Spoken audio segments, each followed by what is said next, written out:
Hi friends, ఈ వీడియోలో మనము రోజువారీ రాశి ఫలాలలో వృషభ రాశి వారి గురించి తెలుసుకుందాం. అంతకన్నా ముందు చిన్న రిక్వెస్ట్ ఫ్రెండ్స్, ఈ వీడియో మొదటగా చూస్తున్నట్లయితే లైక్ చేయండి, షేర్ చేయండి, అలాగే సబ్స్క్రైబ్ చేయడం అసలు మర్చిపోవద్దు. మీ యొక్క సపోర్ట్ నాకు ఎంతో అవసరం. ఇక వృషభ రాశి వారికి చూసుకున్నట్లయితే వృత్తి వ్యాపారాలలో ఎవరైతే ఉన్నారో వారు కీలక నిర్ణయాలు తీసుకుని లాభాలను అందుకుంటారు. ముఖ్యమైన వ్యవహారాలలో సొంత ఆలోచనలు ఏవైతే చేస్తున్నారో అవి బాగా కలిసి వస్తాయని చెప్పవచ్చు. ఇక నూతన ఉద్యోగ అవకాశాలను నిరుద్యోగులు ఈరోజు అందుకుంటారు. అవసరానికి ఇతరుల నుండి ధన సహాయం అనేది అందుతుంది. సోదరులతో మనస్పర్ధలు ఏవైతే నెలకొని ఉన్నాయో అవి ఈరోజు తొలగిపోతాయి. ఇక ఈరోజు వృషభ రాశి వారికి గృహ వాతావరణం సంతోషకరంగా ఉంటుంది. ఇక వృషభ రాశి వారు ఎవరైతే విదేశాలలో విద్యాపరంగా, వృత్తిపరంగా, వ్యాపారపరంగా నివసిస్తున్నారో వారికి మంచి యోగదాయకమైన కాలంగా ఉంటుంది. ఆర్థిక అనుకూలత అనేది కలుగుతుంది. ధనయోగం కూడా ఉంది. ఎవరైతే దూర ప్రయాణాలు చేస్తున్నారో ఆ ప్రయాణాల వల్ల లబ్ధి అనేది చేకూరుతుంది. తీర్థయాత్రలు చేస్తారు ఈరోజు.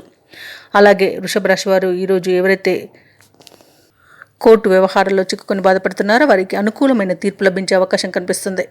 ఇక వృషభ రాశి వారు ఈరోజు షేర్ మార్కెట్లలో ఎవరైతే పెట్టుబడులు పెడుతున్నారో వారు మంచి లాభాలను అందుకుంటారు. సత్సంతాన ప్రాప్తి కూడా కనబడుతుంది. భూక్రయ విక్రయాలలో రియాల్టర్స్ ఎవరున్నారో వారికి మంచి లాభాలు అనేవి అందుతాయి. కాంట్రాక్టర్లు నూతన కాంట్రాక్టులను దక్కించుకోగలుగుతారు. ఇక ఆస్తి పంపకాలలో ఆస్తి లాభ సూచనలు కనబడుతున్నవి. కళాకారులకు, క్రీడాకారులకు అవార్డులు, రివార్డులు దక్కే అవకాశం అయితే కనిపిస్తుంది. వైద్యులకు మంచి అనుకూలమైన కాలంగా చెప్పవచ్చు. ఇక వృషభ రాశి వారు ఎవరైతే ముఖ్యమైన పనులు చేయడానికి ముందడుగు వేస్తున్నారో అవన్నీ కూడా విజయవంతంగా పూర్తి చేస్తారు. ఇక ఇంట శుభకార్యాలను నిర్వహిస్తారు. ఆర్థికంగా మరింత పురోగతి అనేది కనిపిస్తుంది. ఇక ఏవైతే ఆలోచనలు చేస్తున్నారో వాటిని కార్యరూపంలో పెడతారు. బంధువులతో ఉల్లాసంగా గడుపుతారు. ఇక ఈరోజు అనుకోని ఆహ్వానాలంది ఉత్సాహంగా ఉంటారు. వ్యాపార వాణిజ్యవేత్తలు ఎవరైతే ఉన్నారో వారికి లాభసాటిగా ఉంటుంది. ప్రభుత్వ ఉద్యోగస్తుల యొక్క కృషి పట్టుదల ఈరోజు ఫలిస్తుంది. రాజకీయ వర్గాల వారికి విశేషంగా కలిసి వస్తుంది. రచయితలకు, కళాకారులకు నూతనోత్సాహంగా ఉంటుంది. విద్యార్థులకు అనుకూలమైన ఫలితాలు కనిపిస్తాయి. మహిళలకు ఉత్సాహంగా ఉంటుంది. ఇక ఈరోజు వృషభ రాశి వారికి అదృష్ట రంగు గోధుమ, ప్రతికూలమైన రంగు నేరేడు, అదృష్ట సంఖ్య 8.